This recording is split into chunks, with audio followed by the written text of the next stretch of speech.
If you've been following the news headlines around the state of the economy in Argentina in recent years, you might be surprised to learn that at the start of the 20th century, the country was considered among the richest in the world. In this Victoria 3 playthrough, I'm going to replicate Argentina's impressive economic rise by staying as truthful to history as possible. To measure my success, I'm going to use the starting point of this graph as a benchmark. It shows us that in 1900, the Argentine GDP per capita was just under 70% of that of the United States, so that's what we're going to aim for. At the start of Victoria 3 in 1836, Argentina is certainly not among the New World's most advanced nations. This had been the case during the colonial period as well, since the Spanish Empire generally focused on developing colonial holdings with access to gold or silver reserves, neither of which are abundant in Argentina. Although independence from Spain was achieved all the way back in 1816, the decades following this were characterized by chaotic and frequent internal conflicts, predominantly between federalists who believed Argentina should become a US-style federation of states, and Unitarians who were pushing for a strong centralized government led by the province of Buenos Aires. During this time, power resided with local warlords referred to as caudillos. One such caudillo was a federalist called Juan Manuel de Rosas, who managed to become governor of Buenos Aires and de facto leader of the country. This is where we find ourselves in-game in 1836. De Rosas' rule is accurately portrayed as a dictatorship in-game, meaning there are no political parties and we shouldn't have to worry about pleasing interest groups just yet, due to the significant legitimacy bonuses the autocracy law gives us. This will eventually become an issue though. Until that time, let's focus on our economy. I'm going to build a construction sector in our capital of Buenos Aires, as well as upgrade the gold mines in Tucumán by a level. This is the only source of gold which we have within our borders, and the proceeds from it will be useful in funding our initial building requirements. To this end, we'll also maintain taxation at its current high levels, as well as the consumption tax on tobacco. Our GDP is for the time being very small, so we need to avoid negative balances if we want to avoid the crippling interest payments that come with high levels of debt. The Pampas region, a big part of which sits within our borders, is to this day famed as one of the most fertile places in the world. Historically, this is what gave Argentina a comparative advantage and allowed it to become a massive exporter of agricultural goods. The initial focus was on livestock products such as wool and meat, as using the abundant fertile land for livestock grazing was initially more profitable than cultivating it. To take advantage of the Pampas state tray, which gives us a 20% ranch throughput bonus, I'm going to start building up livestock ranches producing not only meat but more importantly fabric. Research-wise, I will focus on intensive agriculture, which unlocks the increased wool gathering production method. This will produce even more fabric to support our economy's needs and potentially allow us to export some. We shouldn't of course forget all the other goods that our country needs to function. We do have decent access to wood, so I'm going to build up logging camps and focus on producing wood-derived goods such as paper and furniture internally. Obviously, we will have to import the goods that we can't produce easily within our borders. Throughout the 19th century, one particular European power exercised a significant influence over Argentina's economy. This was Great Britain, which was the main export market for Argentine raw materials as well as the largest source of foreign investment into the country. The capital was invested into railways, docks, utilities, and meat processing plants. With the latest Spheres of Influence DLC, we can emulate this by granting investment rights to Great Britain, which will hopefully speed up our development whilst improving our relations with the world's greatest power at this stage of the game. Just under a decade after starting the game, and our GDP has grown from 750k to over 1.2 million. A lot of this growth has come from the increased amounts of fabric we are producing thanks to the new production method that intensive agriculture unlocked for us. Unfortunately, some members of our society decided to form an anti-British lobby, which is going to make our relationship with Great Britain slightly more difficult to manage. Thankfully, we've already given them investment rights, although I would have also liked a trade agreement, maybe even a defensive pact. On the political side of things, De Rosas' leadership is not in great shape, as government legitimacy has reached 48, meaning it's considered an unacceptable government, increasing the rate of radicalization of our population, as well as slowing down law enactment. This isn't sustainable long term, and we should look to loosen up De Rosas' grip on power. This would follow history reasonably well too, as in 1852 De Rosas was overthrown by one of his generals, who subsequently called for an assembly to write a new constitution in 1853. We're not going to wait for this to happen in-game though. We'll instead cave in and start initiating democratic reforms on our own. The first one being switching our distribution of power law from autocracy over to landed voting. This will cause parties to appear and start triggering elections. In reality, the 1853 Constitution featured universal male suffrage. However, as with most 19th century elections, this was not really applied in practice, so I feel landed voting is a fitting compromise. We will look to move it to wealth voting as soon as we can. Whilst we wait for the new law to pass, we need to start addressing the fact that our livestock ranches are using up more wheat than what we are producing at the moment. So I'll set some of our farms to use the soil enriching farming production method, which consumes a bit of fertilizer in exchange for additional wheat output. Luckily, we have some fertilizer being produced by our livestock ranches, but we will need to consider building a fertilizer plant sooner rather than later. The landed voting law has just passed, which means we managed to end the Rosas's dictatorship 5 years earlier than history. This has led to the creation of two parties, the National Autonomist Party, which represents the conservative elements of our country, and the National Civic Union, taking on the more liberal interest groups. Both of these were real historical parties, although they were formed much later in the 1870s and 1890s respectively. We're also fast approaching our first election, although in reality this only happened in 1862 due to another round of internal conflict following the creation of the 1853 Constitution. In the meantime, we do have a caretaker president from the intelligentsia, and we'll take the opportunity to appoint the National Civic Union to our current government and start passing liberal reforms that emulate the historical 1853 Constitution. One such reform was the abolition of slavery, which we will now proceed to implement. Seeing as we can only do one reform at a time, it will probably take us about a decade to implement all the reforms. The National Autonomist Union has won the first election. This was somewhat expected, seeing as landed voting benefits landowners primarily. For the time being, we can afford to leave the National Civic Union in government, as the intelligentsia still have a lot of clout despite losing the election. Replacing them with a conservative government will make it much more difficult to pass the liberal reforms that Argentina went through at this time historically. To give us a little legitimacy boost, I'll even lower taxes by a level. Whilst we wait for the slavery ban to become law, we research the railway's tech, and I've initiated the construction of our very first railway in the province of Tucumán. Historically, the first railway in Argentina was completed in 1857 in Buenos Aires province, so we are on track to hit this historical milestone as well. Banning slavery is the second reform we've managed to pass without triggering armed conflict so far, which is great for our fragile economy. Since we're on such a good run, I'll take the opportunity to change our voting system once again. I'll skip wealth voting and go straight to census suffrage. Hopefully this should weaken the landowners' grip on our country's politics. Meanwhile, it's worth going over the paper industry to ensure that we're taking advantage of the latest production methods. This will finally kickstart the sulfur mine in Mendoza. We had essentially no issues implementing the census suffrage law. In all honesty, I expected more opposition, perhaps even a revolution, so I'm definitely happy with the outcome. We've managed to very quickly go from a dictatorship to a fairly democratic country, considering the time period.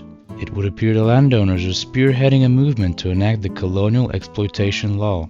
I'm slightly indifferent on the matter, so in the interest of mending our relationship with the landowners, I'll get this enacted. After depleting a large part of our financial reserves, the Tucumán Railway has finally been complete. But the issue we have now is that we need engines for it to be operational. Since we're very far from having the heavy industry backbone required to make these ourselves, we'll need to import them at whatever cost from whoever we can. Our first election with census suffrage is just around the corner, and according to polls at least, the National Civic Union has a massive lead. This will let us put them in government without having to worry about legitimacy as much, so that we can carry on with liberal and progressive reforms. Historically, Argentina's first 3 presidents elected after the adoption of the 1853 Constitution were all liberals, and their rule was characterized by stabilization of the political system along with economic prosperity and a general modernization of the country. I am conscious that so far I have completely ignored our military, which is starting to make me anxious, seeing as both Brazil and Bolivia are not incredibly fond of us. Our Chilean neighbors to the west are friendly though, so I'll take the opportunity and establish an alliance with them. Hopefully this will deter our northern rivals. To take advantage of the massive mandate given to the National Civic Union, I'm going to attempt to implement the public schools law. This is going to be crucial to our country's long-term development due to the boost in literacy it will provide to the entire population. Historically, this reform only came about in 1884 when the then ruling National Autonomous Party guaranteed universal, free and non-religious education to all children. Since it's only 1854 in our game, we are really jumping ahead of history with this one. This law is strongly opposed by the clergy, and for the first time in the playthrough we are facing the prospect of revolution in Argentina. Oddly enough, the revolutionary movement's aim has nothing to do with education, instead wanting to turn the country into a monarchy. Luckily, our legal system is so efficient that we managed to pass the law prior to this movement gaining enough traction.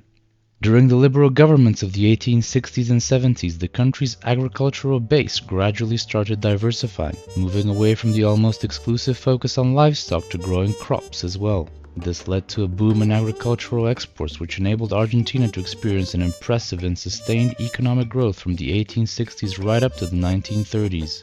To emulate this agricultural diversification, I had a fertilizer plant built, which will be able to supply our farms as we scale them up to produce more grain that we'll be able to start exporting as well.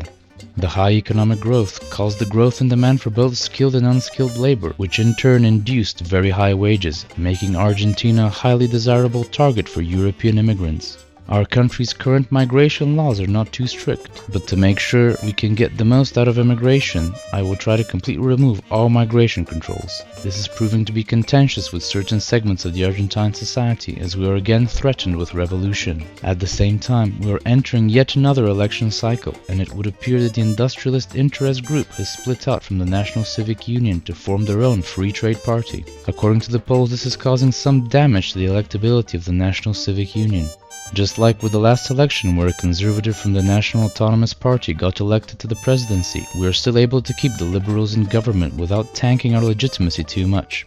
We did, however, struggle with the removal of migration controls, as we had two setbacks prior to finally making it law. Not too long after this difficult achievement, our country of Argentina became the target of a North German mass migration coming from the minor German state of Saxe-Meiningen. Hopefully we will witness several of these within the next few decades of the playthrough, as immigration played a massive role in Argentine history. Immigrants arrived predominantly from Italy and Spain to support the ever-expanding economy, which helped quadruple the country's population between 1870 and 1914. The year in game is now 1864, and it's time for another election campaign.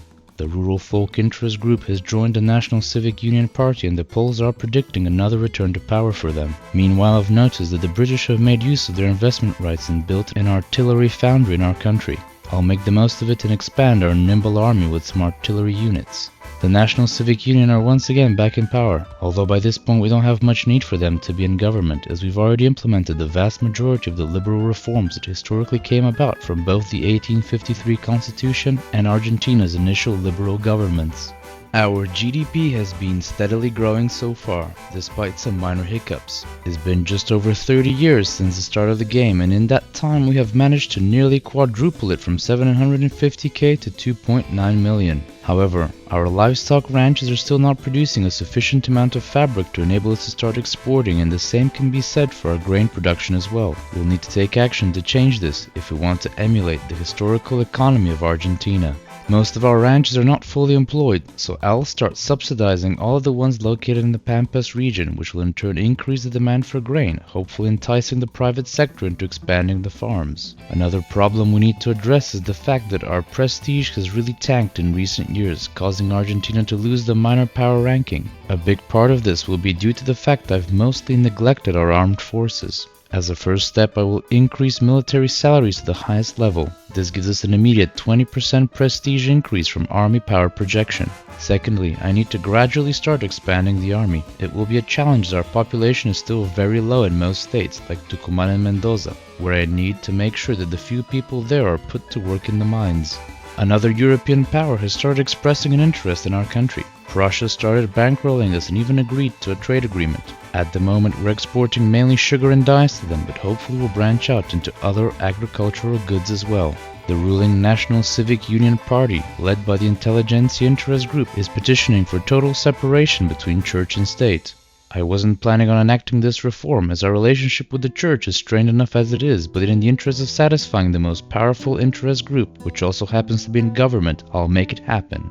Historically, the relationship between the Argentine state and the Holy See was indeed difficult. In the initial decades after independence, the Vatican refused to recognize Argentina's independence to avoid conflict with Spain. During the rest of the 19th century, occasional flare-ups occurred, such as in 1884 with the introduction of non-religious education to all children. Fortunately, we managed to pass total separation without much effort. On the economy side of things, we seem to have hit a period of stagnation, as we've only grown by about 500,000 over the past decade or so. I'm also still not satisfied with the levels of production for grain and fabric. The private sector seems to have stopped investing in such ventures, but I have formulated a plan to turn this around. I will subsidize our fertilizer factory in an effort to make fertilizer very cheap. This should hopefully make the farming industry more appealing and attract private or even foreign investment. A really positive recent development is the fact that we've regained our minor power ranking, meaning we can once again maintain two strategic interests. I'll use this one in Italy, where I know the local culture has an obsession with wine, a good which Argentina is to this day famed for. Hopefully this new export market will make wine production more attractive to private investors as well. While we wait for the economy to start growing again, I'll take the opportunity to implement public health insurance, which has grown into a popular movement enjoying support from both an agitator and the Catholic Church. This is a law I wanted to implement earlier, but our governmental makeup could never quite make it happen, so I'm very grateful for this movement. The benefits of a health system available to pups of all wealth levels are obvious. The reduction of mortality rates will make our population higher, which will give our economy even more workers. We had another election during the enactment of the public health law, which was won by the National Civic Union, who seem to have cemented themselves in government, although the National Autonomous Party are never too far behind. This unfortunately means that we are unable to increase our legitimacy above 90 without reducing the tax burden, which we are not in a position to do yet. In fact, to balance the books, I will temporarily raise taxes to the highest level again. I won't be able to keep it up for too long due to the discontent it will end up causing. Public health insurance has officially been implemented, and to make the most of it, I will immediately set the institution level to 2. I will progressively increase it further as we build our government administration. We've unlocked the Conquest of the Desert journal entry. This entry is referring to a historical Argentine military campaign directed primarily by General Julio Argentino Roca during the 1870s and 80s. The objective of the campaign was to establish control over Patagonia, which was still inhabited by its indigenous peoples, such as the Mapuche. The conquest of the desert proved to be successful and extended Argentina's territory down to the southern tip of the continent. Although this was very much a military conflict, in-game it's represented with a massive 75% colonial growth boost, which should hopefully allow us to colonize the entire region before the Chileans manage to get any more of it. Just as we launched the expeditions to the south, another journal entry event fired, this one to simulate the massive waves of European migration to the Americas. The event gives us a 25% boost in migration attraction to all incorporated states, but we also get the option to promote European migration, which immediately triggers a mass migration at the cost of some authority and influence. We also get to do this every 5 years until our population reaches 10.5 million, a number which is still some way off. The Argentine government did indeed actively incentivize immigration in the 70s and 80s by offering subsidies for transportation and accommodation, as well as job placement. It's also good to see that the first mass migration triggered is of Italian origin, which was historically the primary origin of immigrants into the country. The 1880 election brings us yet another National Civic Union government, but we have a slightly odd situation in that the armed forces, a somewhat typically conservative group, wishes to join the party on the next government reform. Allowing this, however, would actually result in a decreased legitimacy due to the conflicting views of the armed forces with the remaining interest groups that currently make up the National Civic Union. For this reason, I'll have to resist undertaking government reforms unless I absolutely have to. A quick look at our GDP stats tells us that our latest economic strategy is working, as demonstrated by the sharp spike seen recently. This is good news, as the costly fertilizer factory subsidy is paying off. Something we should be wary of, though, is the high cost of iron, the extraction of which we are also subsidizing in a relatively sparsely populated state of Tucumán. To mitigate this and keep industries reliant on the iron profitable, I'll go about expanding the mines. I also think that in the near future we should look at upgrading our construction method to iron frame buildings, so having a steady supply of this good will be crucial. We just unlocked the mutual funds technology, which will finally enable us to implement commercialized agriculture. This land reform will further curb the power of the landowners and encourage capitalist pups to invest more into the agricultural sector. In another bit of good news for agriculture, we discovered improved fertilizer, which gives our farms an even more powerful production method. We'll need to gradually apply it to our farms as we scale up fertilizer production to avoid a huge spike in cost. This will be a further bonus to our grain production, which is already quite strong, as evidenced by our growing exports. Since our finances are in the positive again, I'll take the opportunity to lower taxes back down a level. Thanks to the focus on mining iron in Tucumán, we have a solid surplus of this important commodity. I'll take advantage of this and finally proceed to upgrading our construction method. Since the state of Tucumán is our only source of iron, it's going to be pivotal to our nation's growth prospects. A serious limitation there, however, is the low population, so I'll use some decrees to boost the mining industry and attract more workers to the state. Our colonization efforts are also progressing well, but to speed things up and beat the Chileans to the finish line, I initiated a separate colonization activity in the Tierra del Fuego. On the international stage, a chain of prestige-boosting events have really helped us. We're ranked 26th in the world now. Although I don't think we have what it takes to become a great power, it's still something to be proud of. The sudden growth of our mining industry has unsurprisingly caused a spike in the price of tools. It's critical that we get this under control, as tools are the backbone of any economy in Victoria 3, with most industries being reliant on them to function, even farms and ranches. Therefore, I'm upgrading both of our tooling workshops by an extra level. Since none of our neighbors went on to colonize the Guarani to our north, I recently launched a colonization effort there, which is now being pushed back against. So far, no one is siding with the Guarani, which means it should be a straightforward war. Just as war was about to break out, the Tehuelche to our south have also instigated a diplomatic play to push back our colonial endeavors. This is the first time we need to make use of our armed forces in this playthrough, and it might end up being war on two fronts. Thankfully, we managed to defeat the Guarani forces quickly enough to allow just enough time for our army to pivot to the southern border and face the Tehuelche. Even though our army is far from the strongest in South America, we have enough firepower to easily see off any threats from the indigenous tribes. Hopefully, these decisive victories will keep them in check. In the meantime, we discovered oil in the newly colonized lands. This is obviously good news, although it will be at least a decade before oil becomes valuable enough on the world market to enable us to make serious money off it. Following another win for the National Civic Union, the political situation has become even more awkward, with both the armed forces and the industrialists now wishing to join our most successful party. Just as before, allowing this would result in a significant legitimacy decrease, and I can't see any benefits to doing it. Let me know in the comments if you think I'm missing a trick here, but for the time being, I'll just hope that the NCU keeps winning, which will remove the need for us to reform government. Our public finances are in excellent shape, seeing as we've managed to fill up our gold reserves. This calls for yet another tax cut, which will leave more money into the pockets of our beloved pops, allowing them to hopefully spend it on some of the few consumer goods that we produce within our borders, like clothes and furniture. Unfortunately, our prestige has fallen back down again, dragging our world ranking down to 36th. I've so far been preoccupied with the economy and unable to focus on our army and practically non-existent navy.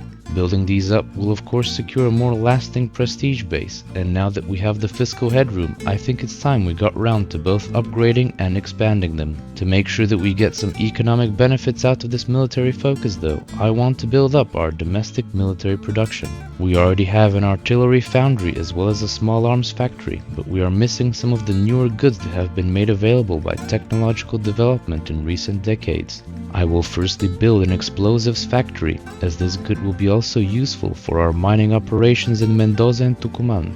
I'll follow this up with a munitions factory, which will also give us a reason to finally start extracting lead in the province of Tucumán.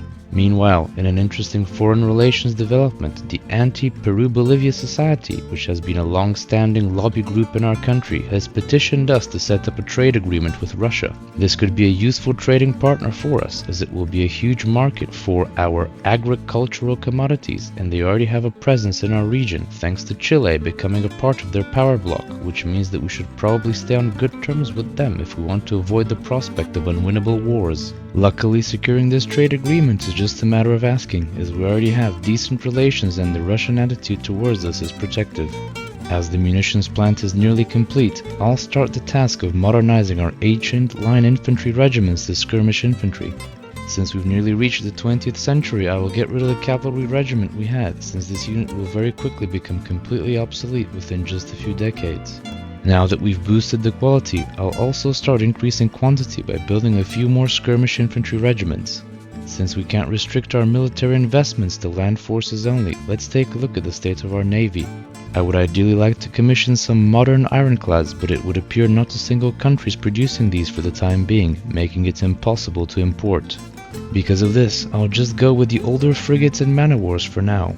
I would start up domestic production so that we can have modern ships, but I think it would take too long, considering we don't even produce steel within our borders, and we've nearly reached the year 1900, which is the planned end date for this playthrough. On the political side of things, in what is likely to be the final election for the playthrough, the NCU were finally dethroned and the conservatively oriented National Autonomous Party has won.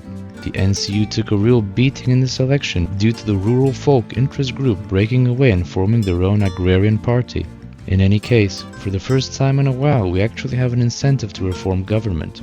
Appointing the winning National Autonomous Party to govern along with the agrarians gives us a solid 20 legitimacy boost. Since public finances are still extremely healthy, I can afford another generous tax cut to boost legitimacy even further and pass the 90 mark. Going back to our naval expansion, I decided to start producing man-of-wars domestically, since we have all the required supply chain elements for these.